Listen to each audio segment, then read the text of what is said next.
Hello and welcome to the Adapt and Survive video series, where we approach prominent members of the travel retail community to ask them about how they're dealing with the impacts of the global coronavirus pandemic. I'm here with Eugene Barry from Dubai Airports today. Thank you so much for joining us here today. I'd like to kick off with my first question for you. Just wanted you to give us an idea of the general kind of picture in Dubai with regards to kind of the travel patterns, the travel restrictions when it comes to Dubai Airport, and how the airport is currently dealing with the COVID pandemic. I know that you've implemented an awful lot of hygiene and safety measures. We've read a lot about that. But again, if you could give us an idea of currently what's happening and how many kind of travellers you're kind of receiving, that would be great. Thanks, Eugene. Sure. Thanks, Charlotte. Well, overall, the situation, I guess, is improving, which is the first thing I have to say. Although it's continuing to be completely dynamic. And to a certain degree still volatile, because we're not trading in a normal August at all at the moment. But the trends we're seeing over the last month in particular, since our border reopened on the 7th of July, is very encouraging. So what we're focusing on at the moment is rebuilding our base and rebuilding our network across the world. At this moment, thanks to the reactivation of a lot of our businesses, and almost half of our airlines now have scheduled commercial flights to something like 70% of the countries that we were previously connected to. So our network is growing from the base that we have right now. We are seeing probably 50% of our global destinations now connected to Dubai, reconnected to Dubai. And overall, I think the trend that we're seeing right now is encouraging. July was better than we expected from a business performance point of view. Since the border reopened on the 7th of July. So we're seeing traffic starting to build back up again. And the reasons for travel at the moment are obviously quite unique as well. So we need to see a couple of months of this, I think, until we start to see trends emerging. So at the moment, we have 2 terminals open, Terminal 2 and Terminal 3. We have reactivated our partners, Dubai Duty Free. We have a lot of food and beverage and hospitality and other retail service brands reopened as well. So from a business point of view, I think we are where we are. What we're seeing is, although the volumes are different from what we would normally expect at this time of the year, obviously, what we're seeing is spending patterns remaining constant. So that's very encouraging. So as we see more volumes building back up again, we're expecting spend per passenger or those other commercial metrics to remain constant as we grow up again. So where we are right now, I would say is better than where we thought we would be probably a month ago. And this is in line generally with the reopening of the economy here locally in Dubai as well. So across the city, retail has reopened, restaurants, bars, hospitality, cinemas.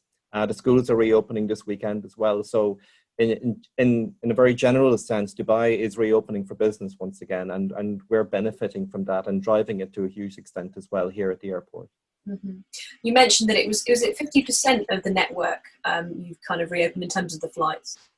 So 50% of our destinations, and we're reconnected to 70% of countries. Mm-hmm.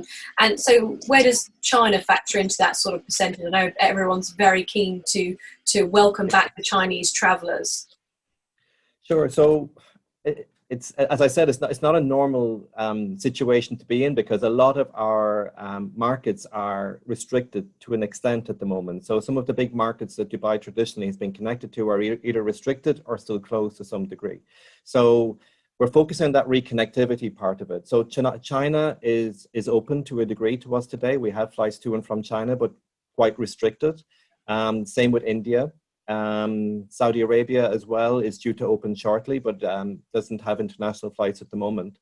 So those markets will remain very important to us, Charlotte, as you said just now correctly. The links are there at the moment.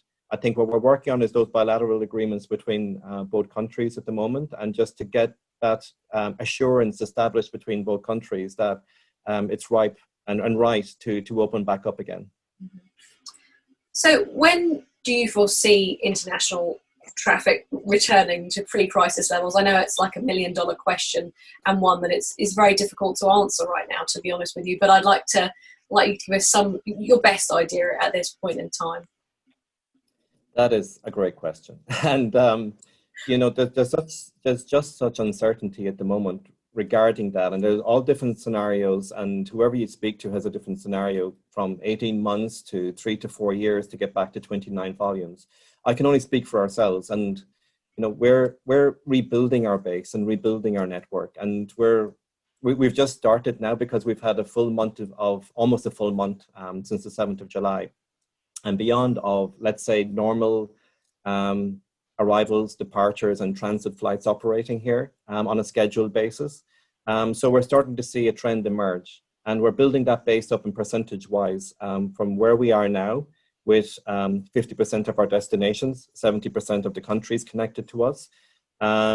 We still only have something like 50% of our airline customers with scheduled commercial flights operating. So we have dates in place for many of them over the coming weeks and months. So we're going to start tabulating this on a weekly and a monthly basis to get from those percentages up to where we would like to see it, let's say, by the fourth quarter of this year, where we see it in January. And if the trend continues where it is at the moment, we're confident that by, let's say, summer 2021, we will have possibly up to 100% connectivity again. Now, the frequencies would be different, and the load factors would be different, and the composition of travel is likely to be very different.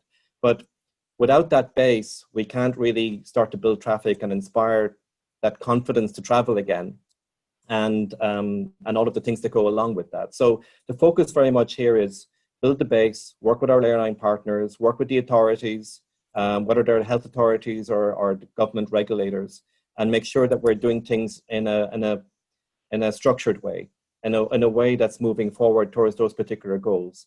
But beyond that, I can't really say when we will see 2019 volumes again, Charlotte, at the moment. Understand, and even the traffic forecasts and analysts are having difficulty doing the same thing. So thanks for that appraisal. Obviously, the retailers are suffering from a dearth in passengers at the moment and customers into their store. The footfall is very low, which is obvious, and it's the same the world over. What are you doing to help your retailers regenerate their sales from a small number of passengers at the moment? So from the onset of the crisis on, let's say, the month of March, we suspended operations on the 23rd of March. And since then, well, from that time on, we had hibernated a lot of our facilities. We didn't stop operating as an airport. So we had repatriation flights. We were dealing with a lot of disruption. We were dealing with traveler welfare, employee welfare. But we still operated flights throughout that period, although on a very unique basis. So the steps we took immediately between March and April were to stabilize our business base. And for us, that meant agreeing and getting approved all of those measures that we would have to take to stabilize our business, protect our business, and have our business partners, airlines, tenants, and concessionaires to be in a position to reactivate, to exist, to continue to exist, and to reactivate when we wanted them to.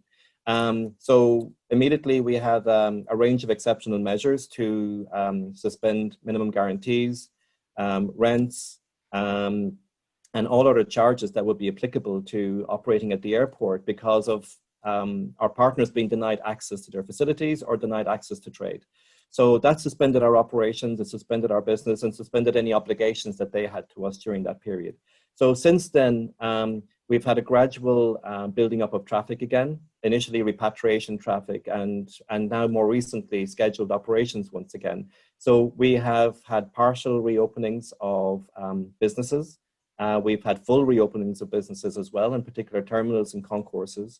So even the measures we have agreed with our partners who have reactivated at the moment are on the basis of different volumes right now. So we have a range of temporary measures in place which are more appropriate to the current circumstances that we're all finding ourselves in at the moment. So, and that's continuing up to now. We have a tiered system of commercial rates which apply from 0 up to 100% of where we were before the crisis in March. And as we gradually reactivate facilities, terminals, and concourses again over the coming months, and over the next 12 months in particular, we'll start to reactivate retailers and food operators and other hospitality partners on that basis. So at the moment, we have Dubai Duty Free operating in Terminal 2 and Terminal 3. We have a range of food concessionaires operating in Terminal 2 and Terminal 3 as well. We have our hotel active, our transit hotel in Concourse B, which is part of Terminal 3. And some of the signs we're seeing at the moment based on the traffic trends that we're seeing means that we're prompting those conversations to reopen additional facilities at the moment. So our hotel is reaching almost 100% occupancy over the last couple of weeks. So that's prompting a conversation about opening the transit hotel in Concourse C at the moment, for example. So if those trends continue, we'll start to ramp up maybe more facilities opening over the next number of weeks and months as well. Along with that, and I should also mention that there was a huge amount of work behind the scenes with our partners on the basis of establishing SOPs to reactivate with the health authorities and with the control authorities here in Dubai. So I have to thank each of our partners because a huge amount of work went on behind the scenes to get what were guidelines and rules from the government regulators and the health authority to implement those in a very practical way to allow operators to open and to be available as a service to passengers as well and to travelers at this time. So I have to express my gratitude to all of our commercial partners as well for all of that effort and all of that trust that they placed in us to operate on that basis as well with us. Indeed. Sounds like you're working very closely with your commercial partners, as you always have done historically.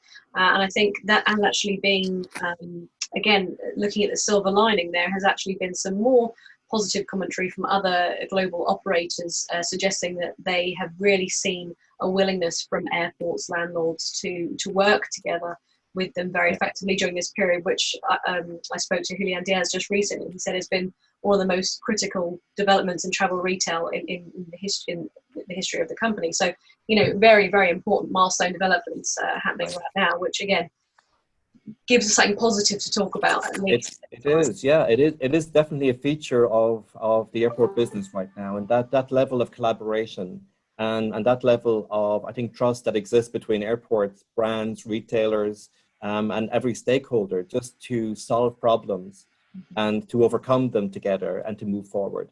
And I think everybody's focused here in Dubai in particular on moving forward and not in going backwards again. So with that attitude, and I think that attitude has been built out of resilience over many years. This region has been, unfortunately, the victim of so many other events over the years. It's built up that resilience and that capability to react to certain things as well, and to move and continue to move forward and not to go backwards. So that's definitely a feature of airport life right now that I see, that agility and willingness to change and adapt to circumstances and just work together is definitely a feature of life at the moment. Indeed. You mentioned how you're working very closely with the commercial partners. How do you feel that the Dubai government has responded to the coronavirus pandemic? From the beginning, it was quick and decisive. Dubai Airports is owned by the government, and I can speak from both sides. I can speak as an employee and as somebody working in airports here for a long time, and also as a long-term resident with a family here. So from both sides, I've seen the response here from the government. And from the beginning, it was quick, it was decisive, it was done in stages that were communicated well. The focus and the priority from the very beginning was on the welfare of people, on people's health, on people's welfare, and communicating that to people. So very quickly, steps were taken to assure people of steps to protect their health, to encourage people to work from home. Schools quickly went on to online learning, for example. There was a national sanitization program. And from a government level, I think nothing more could have been done, I think, at that time to build that trust and that level of participation from the government to ask for volunteers and all of these other things as well.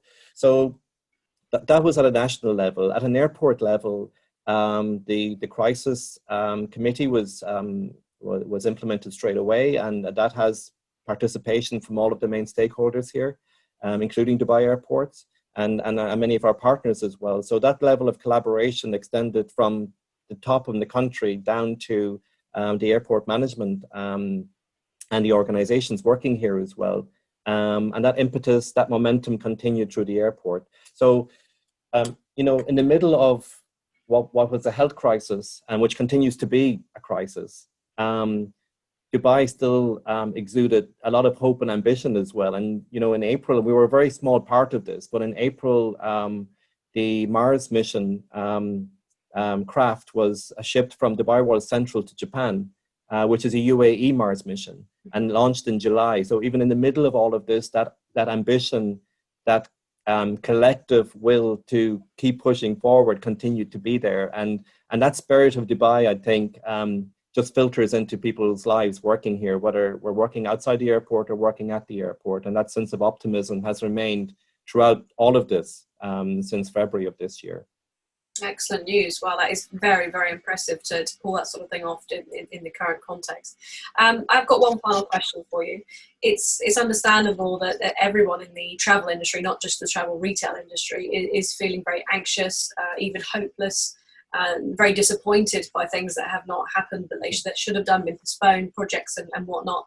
Do you have any advice or guidance or just a positive message for the travel industry right now? It's so uncertain, isn't it? I mean, at the moment, and I don't think we've ever been in a situation like this where, if this was a commercial decision, I think it would have been resolved, or a commercial problem would have been resolved long ago between countries or between organizations. But because it's personal health, it's a very complex situation, and the rate of recovery is likely to be very uneven as well, and even fragmented.